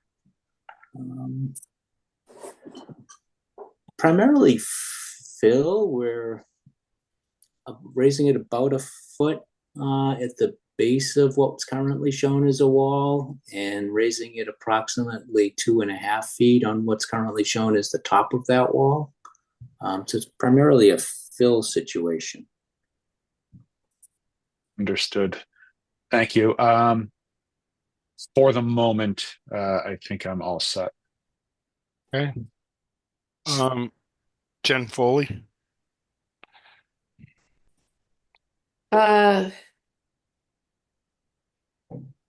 There's a lot happening on this plan. A lot of landscaping. I'm sure it'll be lovely. It's a little hard to really grasp the actual magnitude of it since we've said some things might not happen, like the block wall or whatever. So I'd actually rather just see a revised plan that actually reflects how much disturbed area is happening, because the plantings look lovely, but I feel as though I'm not necessarily sure we're seeing anything, uh, you know, native or land stabilizing. I'm not sure because it could be in flux. So it feels hard to have an opinion on this right now. I think what you'd see is that the extent of the planting and work would remain the same. The grading is what would really change, primarily around the edges of the property. I understand. All right. Brendan. Yeah, I agree. The whole granite block wall around is, but I think we've already talked about that. Otherwise, I guess, how high is the wall for this? Did I miss that? The I'm sorry, which wall? There were really 3 of them proposed. The one around the edges of the property was going to be approximately 15 inches. Yeah, yeah. For the wall for the patio.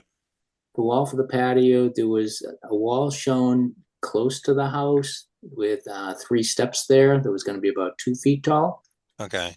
The elevated patio would be very similar to the elevations that are on the current porch and patio.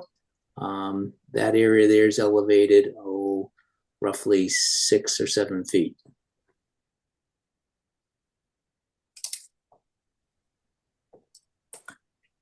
If I had a photo of the house, I'd be able to show you a little better what it looks like existing, and the proposed elevations would be very similar. Okay, thank you. Do we have anybody in the audience for this one? Yes, Mr. Harold, hand is raised. Hold on, I got a couple people. All right, I'm going to start with, I'm going to unmute Joe Harold. Okay.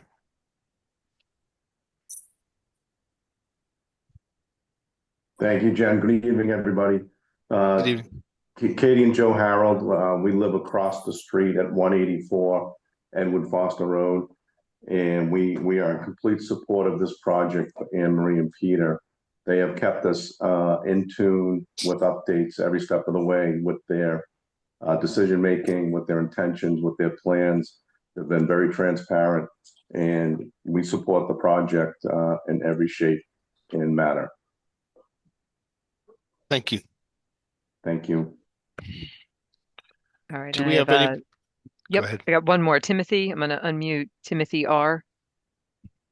Hi, this is Tim and Laura White, 181 Edward Foster Road. We are also 100% supportive of the plan, and we look forward to seeing it completed. Thank you.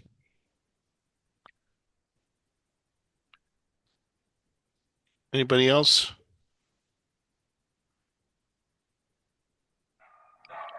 Okay, so I get a few things. When you say that you're going to remove the block, well, Rick, but I'm not seeing, maybe I don't have another piece of this. I have a couple of plans, but I don't see any sections or any detail on any of these proposed walls or patio. Okay, I suppose the good thing is that several of them are going away. So we can give you some cross sections of the slopes that we anticipate changing to.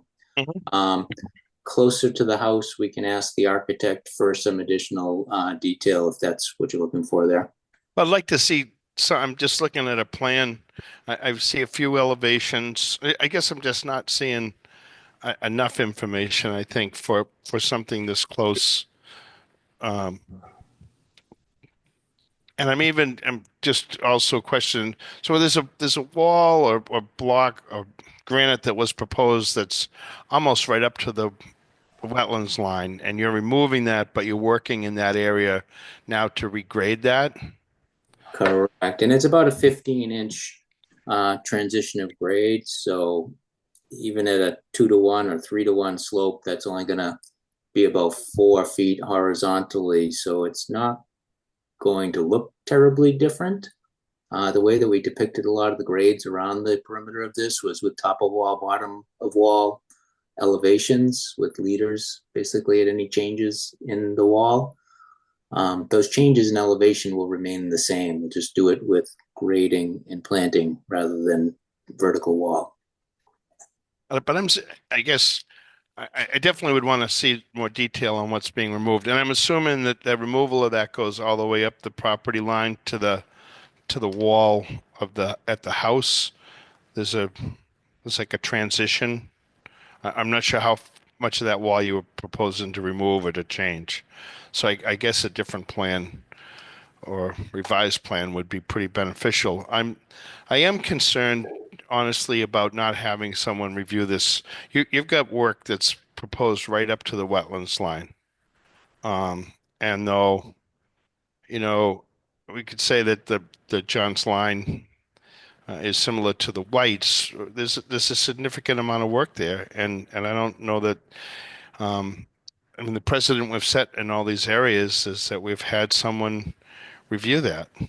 And I know that it's been difficult. We're having a hard time sourcing that out. I know Worsley Whitland's pricing is expensive. We've had limited um, uh,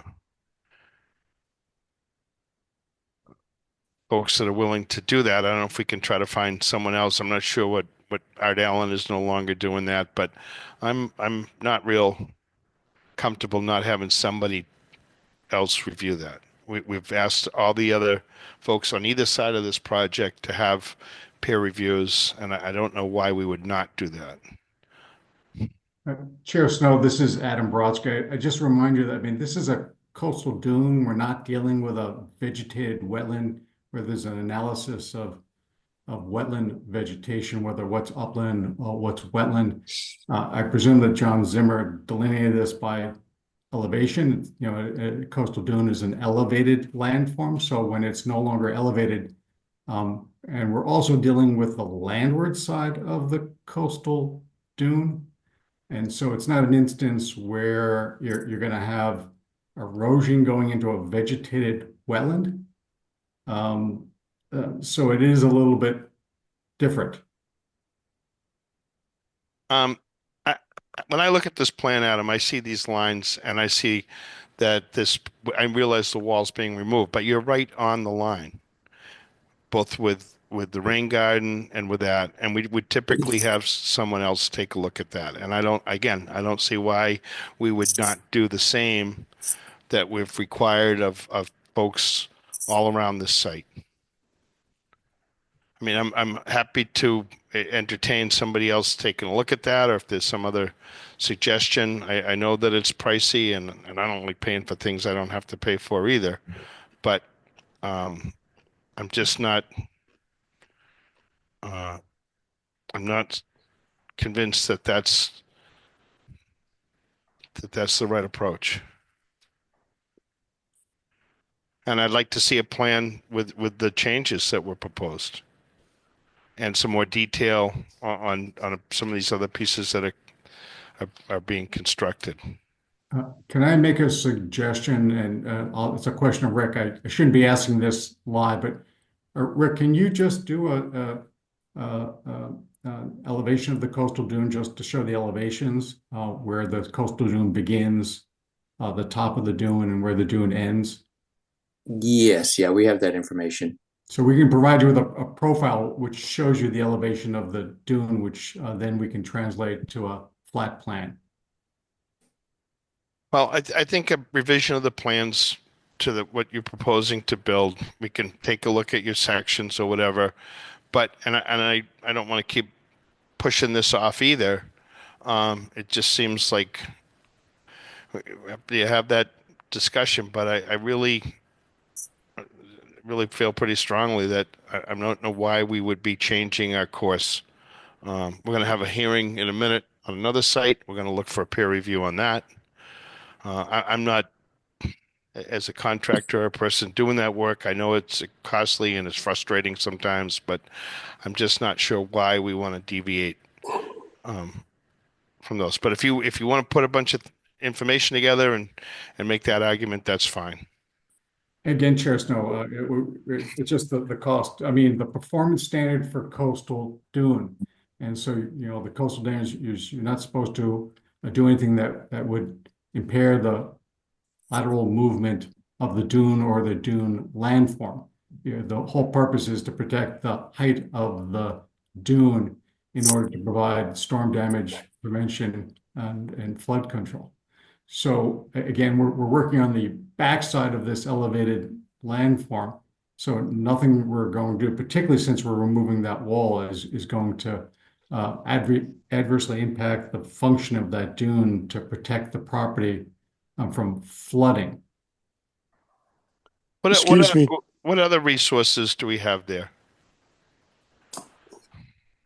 in that area that you're working in? Could I add something? Who's this? This is Brian Frazier. I'm the landscape architect on the project. I've been kind of listening, but I'm the one who came up with this design concept, so I probably ought to chime in on it.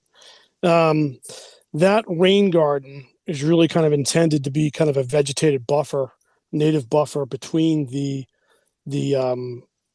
coastal bank and the lawn. So we would be removing lawn that's butting up against it, and then revegetating it with native, buffer plantings.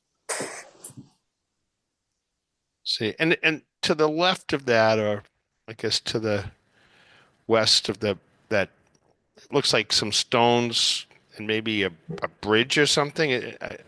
Yes, there's a footpath there now currently. That's right. So over the rain garden is a depression. So it's just I called out for just a slab of granite, just a reclaimed slab of granite to walk over. That's it.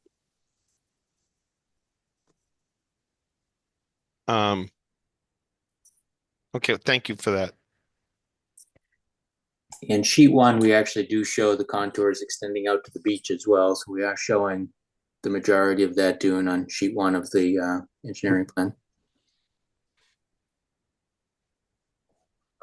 Well, again, I think you should give us a revised plan with what you do want to have there. I mean, Jen's given you her concerns, and I hate to go backwards at the next hearing. So if we can come to some other resolution with that, but that's my feeling about this.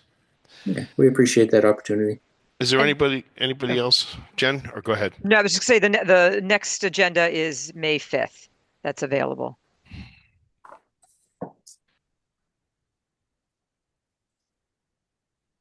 Okay. Any of the members want to add anything? Nope, I support what you honed in on there, Frank. I'd be happy to make a motion when we're ready. Okay, let's get a motion to continue. I make a motion, we continue 185 Edward Foster to May 5th. Second, I second that motion. that's Brendan. All in favor, Eric Yes. and Frank. Yes. Okay. Thank you. Thank you. We have 107 Edward Foster Road. Yes. So on March 31st, 2025 at 6 p.m., the Scituate Conservation Commission will hold a wetlands hearing under Chapter 131, Section 40 of Massachusetts General Laws and Section 30700 Town of Scituate Code of Bylaws for a notice of intent and stormwater permit filed by Maureen Colvin for construction of a single-family residence at 107 Edward Foster Road, Scituate, with associated utility installment at 97 Edward Foster Road. Abutters and other interested parties are invited to attend. Information access to meetings available on the agenda posted on the website. And I know we have Chris Lucas here from Lucas Environmental, and then let me know anybody else. Okay. Great. This is Chris Lucas with Lucas Environmental, professional wetland scientist and registered professional soil scientist. We're here with Adam Brodsky from Drone Tacho Morgan. We also have Greg Morse is with us from Morse Engineering as the engineer of record, and Maureen Colvin should also be on as well. Good evening. Thank you. Good evening. Just a quick summary. I believe most of you are familiar. This site's located at the intersection of Edward Foster and Crescent.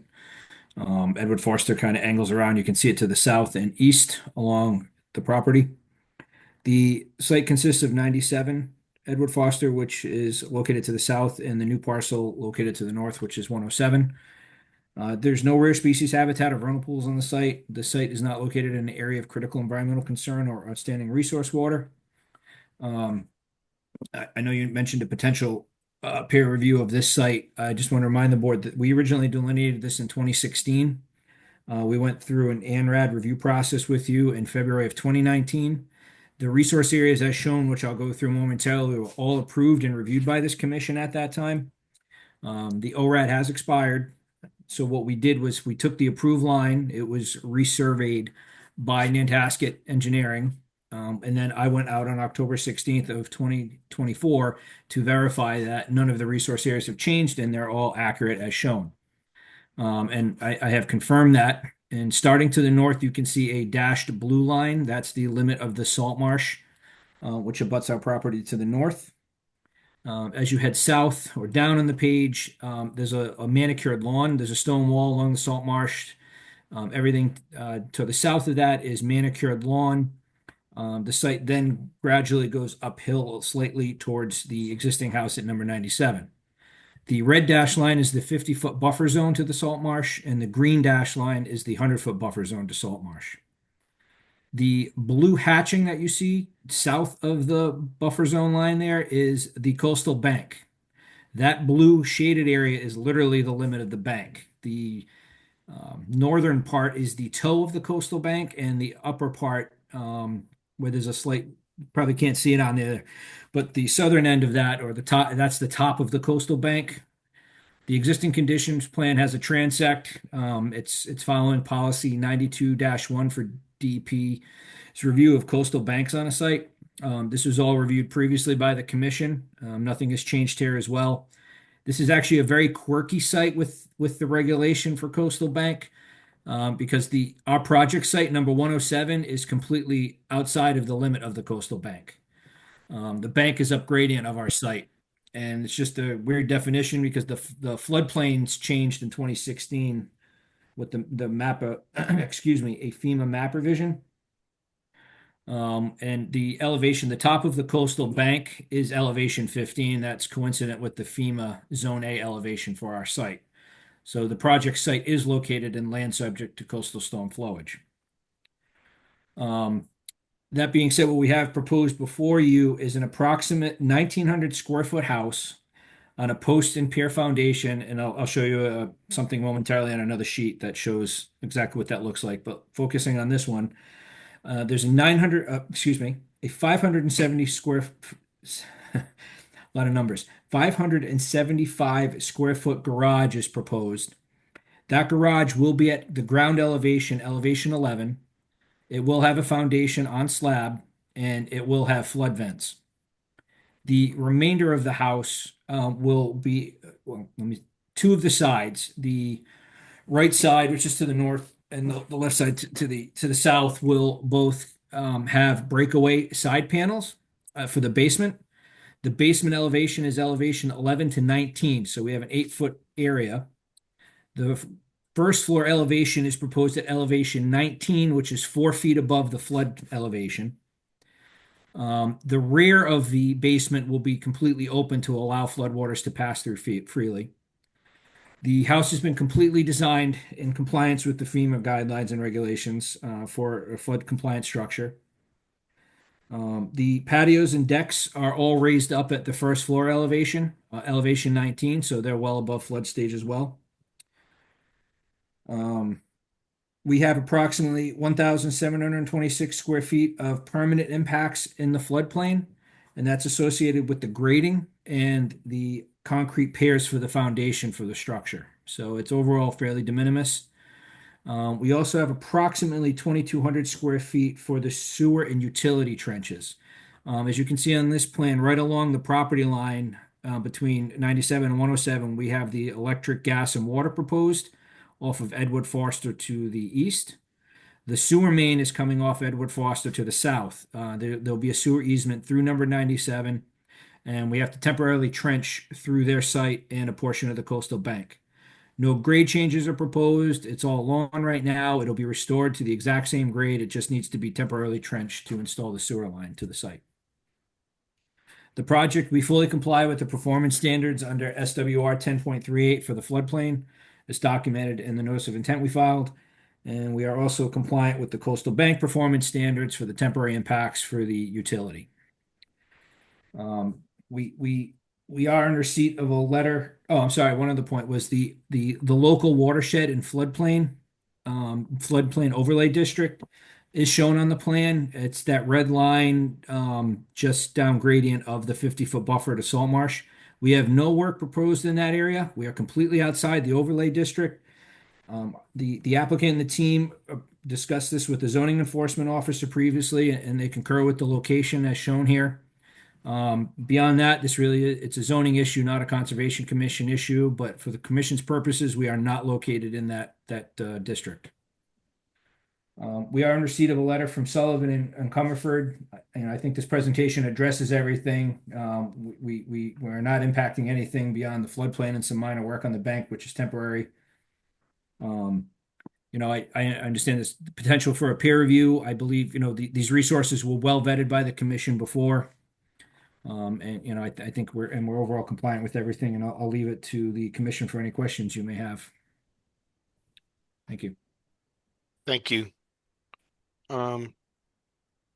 Jen, do you want to start? Sure. I want to add that the peer review certainly looks at the resources that are there and their delineation, but also provides their comments on, with that additional opinion of the project meeting performance standards for the area. I think we've had several people in here and then certainly own observations of the area of how sensitive it is there with the salt marsh and the flooding on the road. So we would want to make sure that whatever project is going on is not having an adverse effect, not only on the salt marsh, but storm damage prevention, flood prevention. So that's just what I'd want to say regarding having some sort of peer review of the site. As far as the zoning's concerned, I think we would want to know a comment from zoning as to whether this needs to go to them or not, so we can be efficient with everybody's time. And I feel like I've heard a couple things about changes. Did I hear garage? I mean, I can get into those kind of details, but those are my initial comments. Okay. Yeah. Frank, would you like me to clarify that? Sure. Yeah. So the civil plan currently shows the two garages. The main garage is the larger one that's remaining. The smaller garage shown there, we're removing that, so that'll be open basement. That area will need to be updated on the civil plan. Jen, if you could scroll to the next page. This one here. So this shows this is the basement floor. So to the bottom of the page would be where the garage is and entering off of from the east. So that garage will be enclosed in a foundation. You can see the flood vents. There's 4 flood vents plus the garage doors. So that structure is FEMA compliant. The other garage has been removed. The footprint's still there, so it'll be enclosed in the breakaway panels. But that garage is no longer enclosed. So we removed that from the design. We submitted these plans today. And you can see the post and pier where the foundation concrete piers will be in the ground there. I would like to add to this too that Mass DEP had no comments on this when they issued the file number. If you scroll down two more pages, I believe. One more. This gives you a better perspective of the house. So the front elevation, you can see the 2 garages there. To the right of the stairs are breakaway panels. So if there's a flood, those will be removed to break away, so the flood waters can flow through freely. The rear elevation will be completely open, so there'll be nothing there to obstruct flows, no panels. One more page, please. And then you can see the right and left elevation. So that basement floor will be down on the left elevation to the right. You can see this. It's hard to see, but those little rectangles down on the ground level, those are the flood vents. That's the garage. The panel to the left of that, to the left of the door, will be a breakaway panel. And then up at the right elevation, those panels will all break away as well in a flood. So this flood waters can flow through here freely. So there'll be no restrictions or impacts or anything with it. Okay, thank you. Chair Snow, this is Adam Brodsky. I just want to clarify, or rather to make clear, the location of the town floodplain line was done in consultation with the zoning enforcement officer. This project is located entirely outside of that zoning district, and therefore there's no need for a special permit. So there's no zoning relief required. This project was designed in order to make sure that that's certain. So what you're looking at is essentially a buffer zone and floodplain project. We're in buffer zone to salt marsh, more than 50 feet away from the salt marsh, as well as within the FEMA floodplain. As you know, there's no performance standard under the State Wetlands Protection Act presently for land subject to coastal storm flowage, but DEP requires that we construct to the FEMA flood-resistant construction requirements, which this does comply. You do have a performance standard of some sort under your Scituate wetland regulations that suggests it's not any more stringent than what DEP requires. DEP didn't have any comments. I just want to clarify, one, we don't need zoning relief, and two, this is not much different than other buffer zone projects within the floodplain, but we understand the commission's concern regarding potential construction impacts to salt marsh, and we probably can provide you with additional information regarding erosion controls as well as a construction methodology, just to make sure that you're satisfied that no work is going to result in erosion entering the salt marsh. Thank you. Okay. Jen Smith, do you have anything else you want to add before we go to members? I do have other questions, but I'm assuming we'll have some updated plans coming into the office also. And I know we're tight on time, so Right. I'll Yeah, see how I'd we like to are. get to the members and Yeah. Jen, Foley, if you're getting tight for time, let us know when, because we're gonna have to continue this at some point, so. Um, uh, okay, Jen, do you want to questions or comments?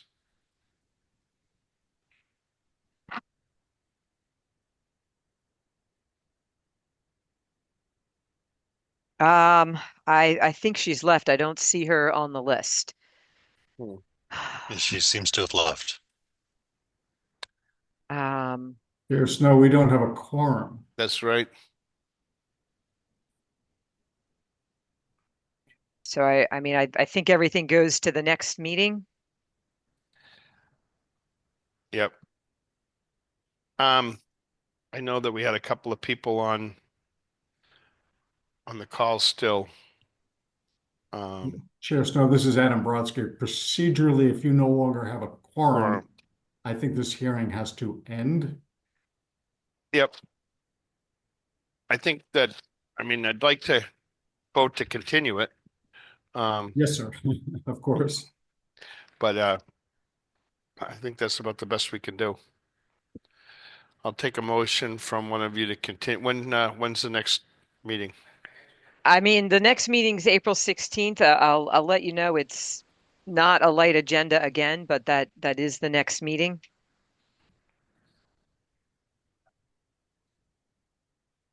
Well, I think in fairness to the applicant, we should try to get it on as soon as possible, and maybe we can put them to the earlier part of the meeting. We'll look at the agenda. Yeah, and we have a few things that we haven't gotten to, so everything would move to then. Okay. Take a motion from Brendan or Eric.